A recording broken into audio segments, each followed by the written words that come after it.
So today we are getting into the get out of your own way part, resistance. Hey love, you're listening to the Mums in Biz Show and I'm Victoria. Every week I'll bring you the unvarnished version of what it means to be a mum running a brilliant business, what you need to be doing to get it to where you want it to be, and a healthy dose of how to get the heck out of your own way. Let's dive in. Well, hey there, and welcome to the Mums in Biz Show. I'm Nick Tuerick, and this is episode 20. So today we are getting into the get out of your own way part, resistance. Oh my gosh, this little tiny word that actually encompasses so much, and I absolutely guarantee you that this is something that's showing up for you in your business, and I'm going to go through some of the ways that this can happen soon, and I'm sure that you're going to be telling me that some of it is resonating for you. We're really, really good at helping others with well-meaning advice about what they should do to overcome that challenge that they're facing, watching from a really lovely safe distance while other people dither around and just not do the thing that they need to do to move forward. And I just don't know what it is. We have such clarity when we're watching somebody else in their business and what they're doing or not doing. But when it comes to ourselves, and we just get so bogged down and running around and around in our heads. So today, that's what I'm talking about. So the reality is that this is a thing that really does impact all of us. Every time we try to do something new or a task that is something that always generates a big result for you, or something you haven't tried before, haven't tried successfully before, or can move you, even just a simple task, but that's actually moving you forward in a pretty big way towards a goal or even your dream life, then this is generally something that shows up. So let me give you some examples and you tell me if any of these stick out for you. So the first way that resistance shows up in a pretty massive way is procrastination. I can put my hand up for this one, absolutely 100%. So there's this thing that you know that you need to be doing, whether it's scheduling that email or usually we can bite off the really chunky stuff, and then it's the last little things that take that chunky thing and put it into action.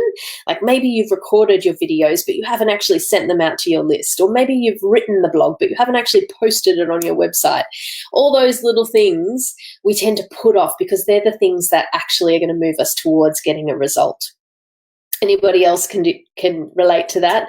Procrastination. Housework is a fabulous way to procrastinate from doing important things in your business. And I know that all of you know exactly what I'm talking about there. Housework, I couldn't sit down to study when I was doing my MBA, which is more years ago than I care to tell you about right now. I couldn't study in a messy house. That was my number one procrastination thing, and that was how I got in my own way of doing the study I needed to do to get an essay done or to study for an exam, was I had to have a tidy house. So the second way that it can come up is self-doubt. So this might show up for you as a doubting of your ability, or even in fact a belief. You might have a subconscious belief that you can't do something, when in actual fact half the time we haven't even tried. We're just too scared to try, or we've tried and it hasn't really gone that great. In our perception, oftentimes we think something didn't go that well and other people are like, what are you talking about? That was fine. So self-doubt, you're doubting your skills, you're doubting your experience. Do I have enough experience to be able to create transformation for someone else? Do I have enough experience to bring this product to life in the world? All of that kind of stuff is really important. In terms of self-doubt, or getting past that, I should say, is important in terms of getting past self-doubt. Endless consumption. I'm really tongue-tied today. I apologise for that. All I can say is that I've got some really decent hay fever drugs on board to deal with all the pollen that is going insane outside, which is why I'm sounding all congested, and I think it's affected my ability to speak clearly. So I apologise. Endless consumption of other people's content and courses. I must learn this new skill before I can move forward. I can't do that until I've learnt that. I can't come up with my own ideas for content until I have watched these major thought leaders that I'm following on social media, which, by the way, half the time stops us from being able to come up with original content anyway, or gives us this fear of, well, I'm never going to be as good as, I don't know, Amy Porterfield or James Wedmore or insert, big famous person, Marie Forleo. And so why should I even start? Well, do you know what? They started somewhere too. But it just plays into that self-doubt one for procrastination, for resistance. A fear of doing something that you need to do to achieve your goals. So perhaps raising your profile on Facebook and building your audience. You know that the best way to do that is to be going live regularly, but you are scared of doing that.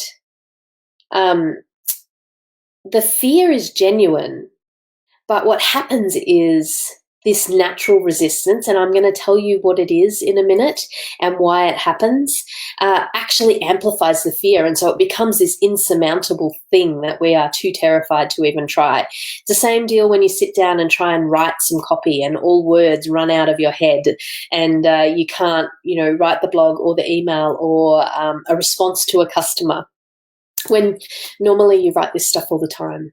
And for those of you who are what I call professional mums, women who are, in a corporate role, in your corporate job, you would smash out that stuff in no time flat. Boom, boom, boom, emails out, responding to customers, following up leads, all of that kind of good stuff. But when it comes to our business, we just kind of freeze up. That is resistance. There's a couple too that are that might surprise you. So daydreaming is actually a massive form of resistance at play. Do you catch yourself just sitting there dreaming about what could be, dreaming about what your business or your life are going to be like when you've generated these amazing results? And we tell ourselves that that is me, putting out into the universe what I want, my dream, my ideal life. I'm just spending time strengthening that. Actually, no, you're procrastinating and you're using daydreaming and spending excessive amounts of time mapping out your dream or your vision to get in the way of doing the things that are actually going to move you forward to get there. It's kind of like that, how, well, I don't know if you guys have done this, but I've certainly been guilty of doing this, where you spend a whole bunch of time dreaming about what you would do if you won lotto. Has anybody done that? Let me know in the comments if you have actually done that. And you think about, the charities that you would contribute to and the holiday you might go on and who you would help out and whether you would buy a house and all of this kind of stuff, but you never actually buy a ticket. Now, it's a bad example because lotto is definitely not the way that you're going to change your life, but it's not that different with your business. We spend all this time daydreaming about what will be and we don't actually take the action. You can get stuck doing your non-creative work, so that unimportant admin that we're always complaining about getting in the way. And so instead of writing the emails that we're going to send out to our list to promote a course or a class or something that we're going to do, we have the most impeccable books in the world because we manage all of our accounts really, really well. That's why you hear so many people, by the way, talking about go and get yourself a VA to do the $5 work. And $5 work is the work that you can pay someone $5 an hour to do in the Philippines that doesn't really need your specific input so that you can go and do the really important stuff in your business. But we let that get in the way. And that's one of the reasons why so many of us resist getting help in our businesses. Or maybe it's indecision. Maybe you're really struggling to make a decision. Maybe you can't decide exactly who your ideal client is. Maybe you can't decide what sort of business you want to be in. Maybe you're actually flipping around your business concept and constantly changing what that looks like and what your business is going to be. That's a form of resistance. Instead of just picking something and taking action, you can always pivot later. You're the CEO of this puppy. You are running this business. You can change it later. But we really struggle to commit and make that decision right now.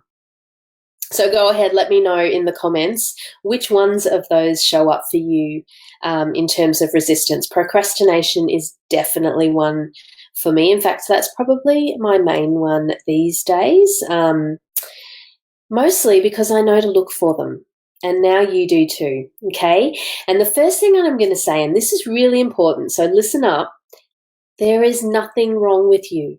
We all struggle with this.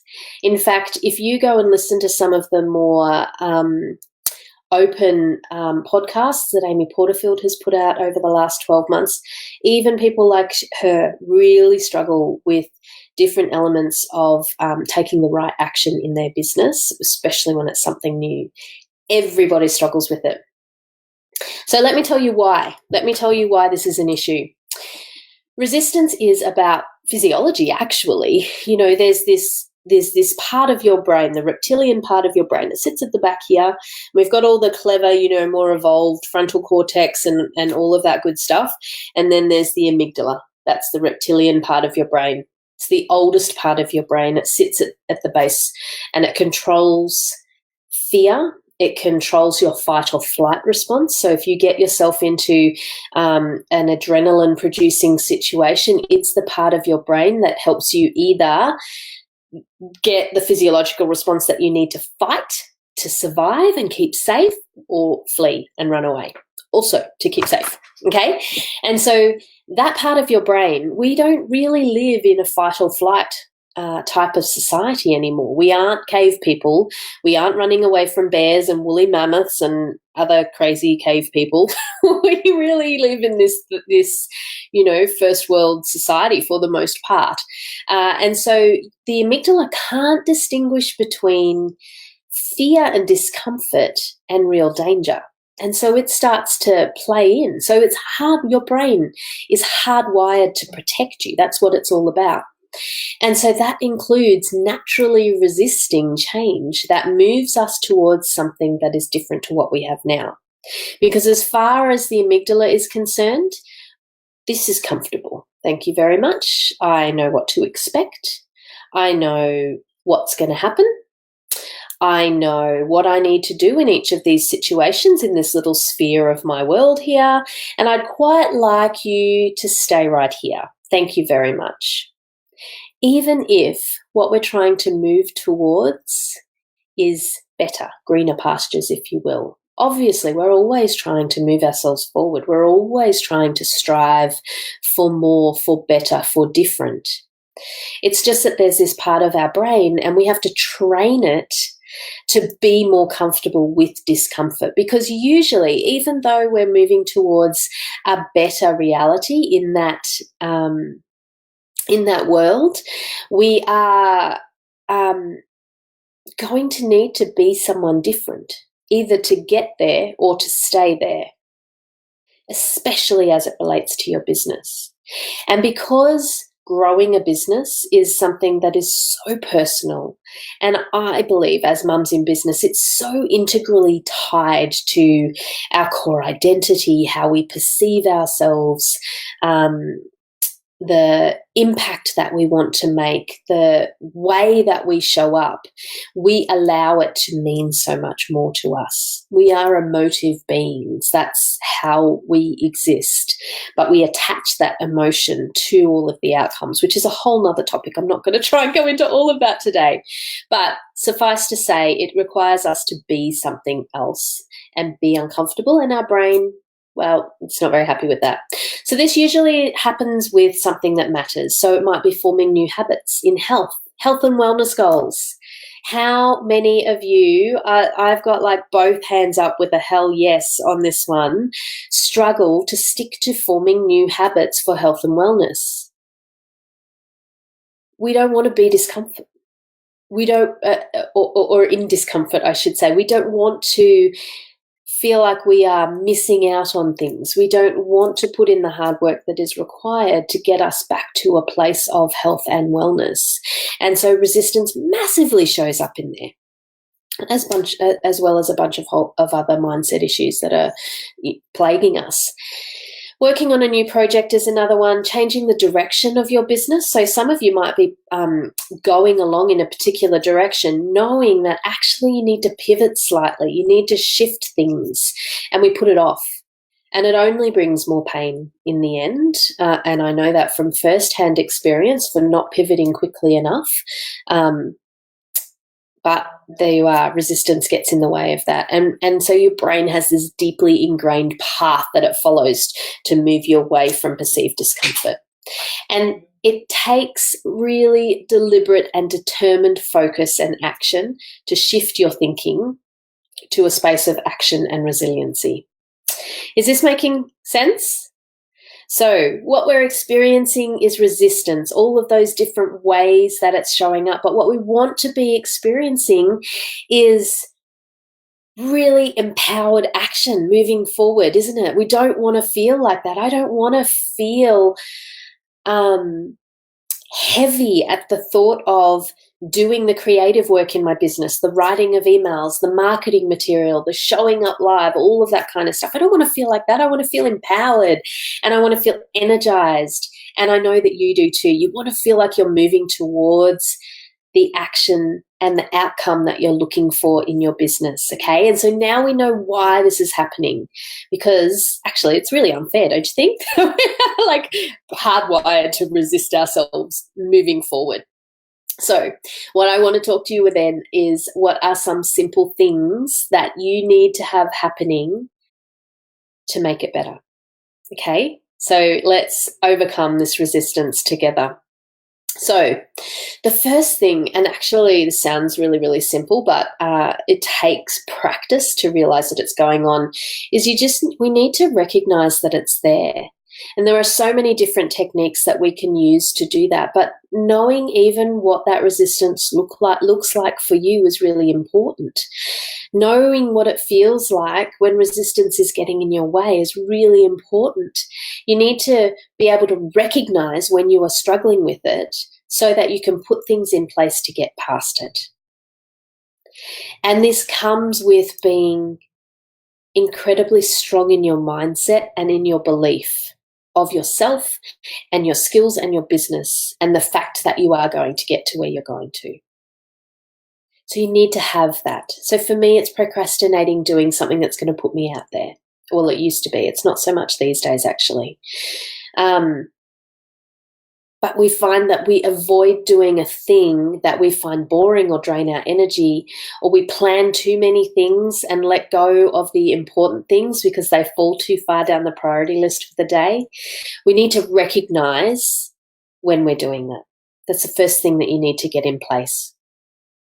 The second thing is figuring out why it's there. So, do you even know why you were avoiding it? What are the results that you're expecting to achieve? What change will it bring for you?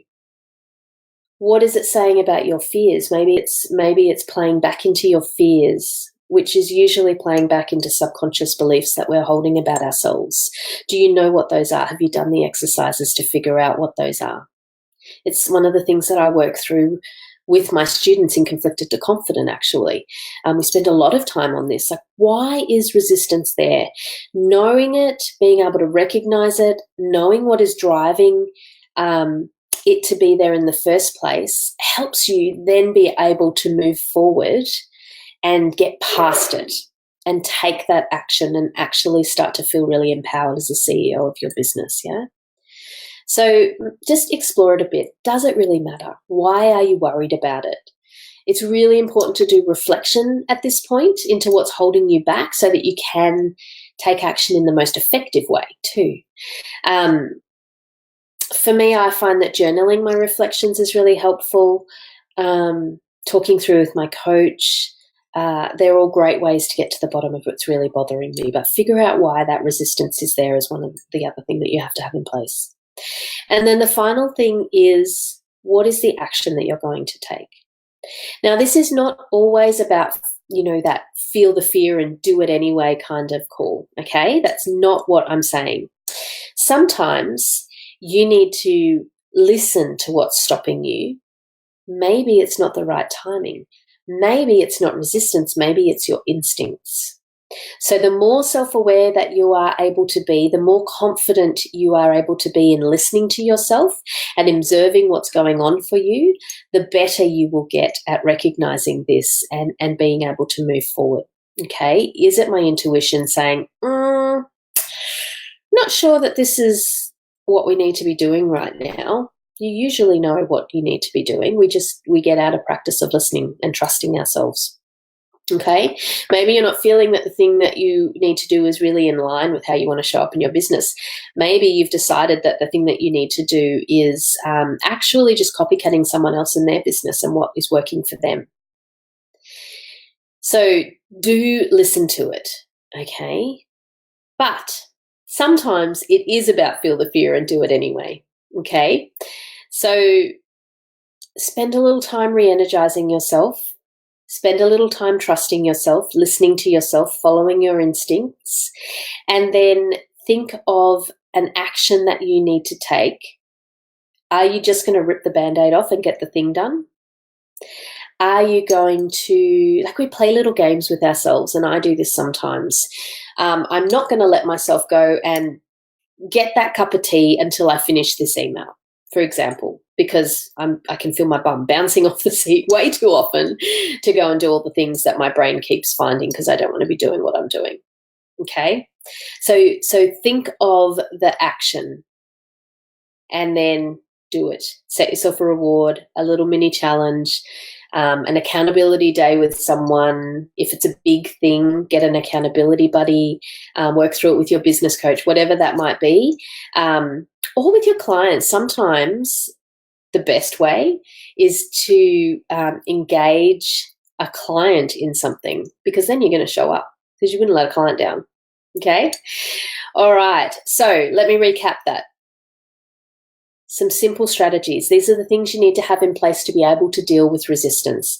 You need to recognize that it's there. You need to figure out why it's there, and then you need to figure out what your action is. And remember, that last one is, yes, what are you going to do to get past the resistance, but also really digging deep as to why it's there in the first place so that you can make sure you're doing the right action. Okay? So that is what we're here to talk about today. Hopefully that will help you move past whatever it is. And I know that there is 100%, there is something that you are resisting doing in your business right now.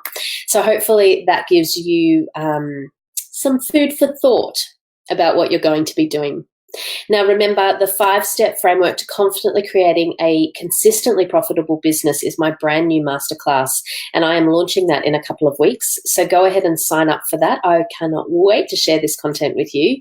I've been working with a high-level business coach around developing it for you to make sure that it's as impactful as it possibly can be, and that I'm really responding to what you guys were telling me are your core challenges. All right, that is it for the Mums in Biz show today. I am looking forward to talking to you all more in the tribe, so be sure to go ahead and join the Mums in Biz tribe and come in and post what your takeouts are from today's show. I would love to see what you're resisting and what you're going to do about it. And we can all work towards getting some really amazing, imperfect action happening in December to set us up for success in January. My friends, I look forward to talking to you all again soon. Thank you so much. Bye. And that's a wrap for today's episode. If you enjoy listening to the Mums in Biz show, I would love for you to leave us a review on iTunes, and be sure to post a snap of you enjoying the show on Instagram and tag me at nicole.tuerick. You can also join in the conversation with me in the Mums in Biz tribe on Facebook. I look forward to seeing you in the next episode of the Mums in Biz show.